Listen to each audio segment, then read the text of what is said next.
உயிர்த்தெழுந்த இயேசு கிறிஸ்துவின் வல்லமை ஊழியங்கள் வழங்கும் வசனப் பெட்டகம். இயேசுவே கர்த்தர். இயேசுவையே தேவன் ஆண்டவரும் கிறிஸ்துவுமாக்கினார். இயேசுவே ராஜாதி ராஜா, கர்த்தாதி கர்த்தா.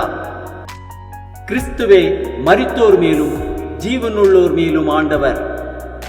கிறிஸ்துவே போதகரும் ஆண்டவருமாயிருக்கிறார். வசனப் பெட்டகத்தின் இன்றைய தின கருப்பொருள் போதித்தல்.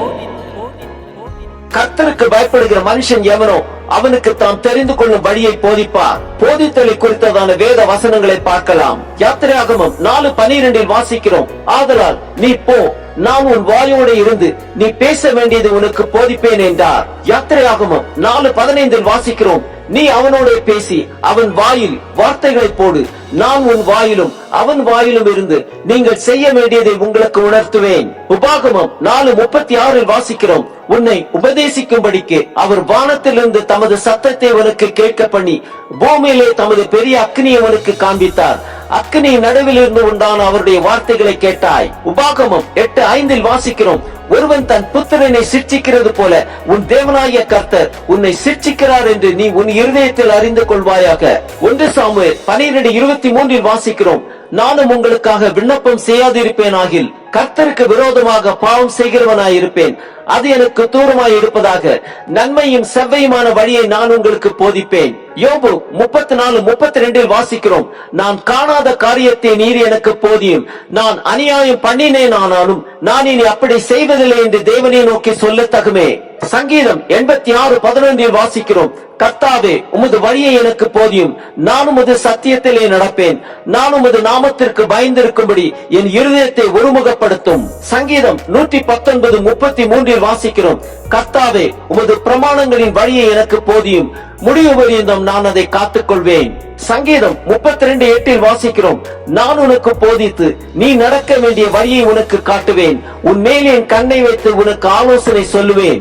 சங்கீதம் 71:17 வாசிக்கிறோம், தேவனே என் சிறுவயது முதல் எனக்கு போதித்து வந்தீர், இதுவரைக்கும் உம்முடைய அதிசயங்களை அறிவித்து வந்தேன். சங்கீதம் 25:4-5 வாசிக்கிறோம், கர்த்தாவே உம்முடைய வழிகளை எனக்கு தெரிவியும், உம்முடைய பாதைகளை எனக்கு போதித்தருளும், உம்முடைய சத்தியத்திலே என்னை நடத்தி என்னை போதித்தருளும், நீரே என் ரட்சிப்பின் தேவன், உம்மை நோக்கி நாள் முழுதும் காத்திருக்கிறேன். சங்கீதம் 143:10 வாசிக்கிறோம், உமக்கு பிரியமானதை செய்ய எனக்கு போதித்தருளும், நீரே என் தேவன், உம்முடைய நல்ல ஆவி என்னை செம்மையான வழியிலே நடத்துவாராக.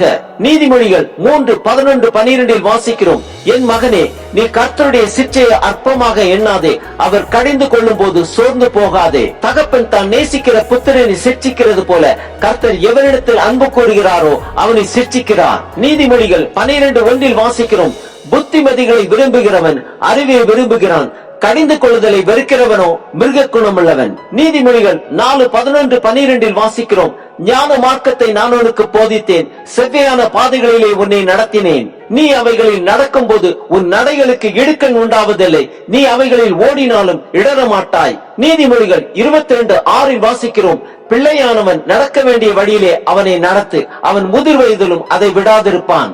ஆம், கர்த்தருக்கு பயந்து நடக்கும் போது அவர் தாம் தெரிந்து கொள்ளும் வழியை நமக்கு போதிப்பார். அவருடைய நல்ல ஆவி நம்மை செம்மையான வழியிலே நடத்துவார்.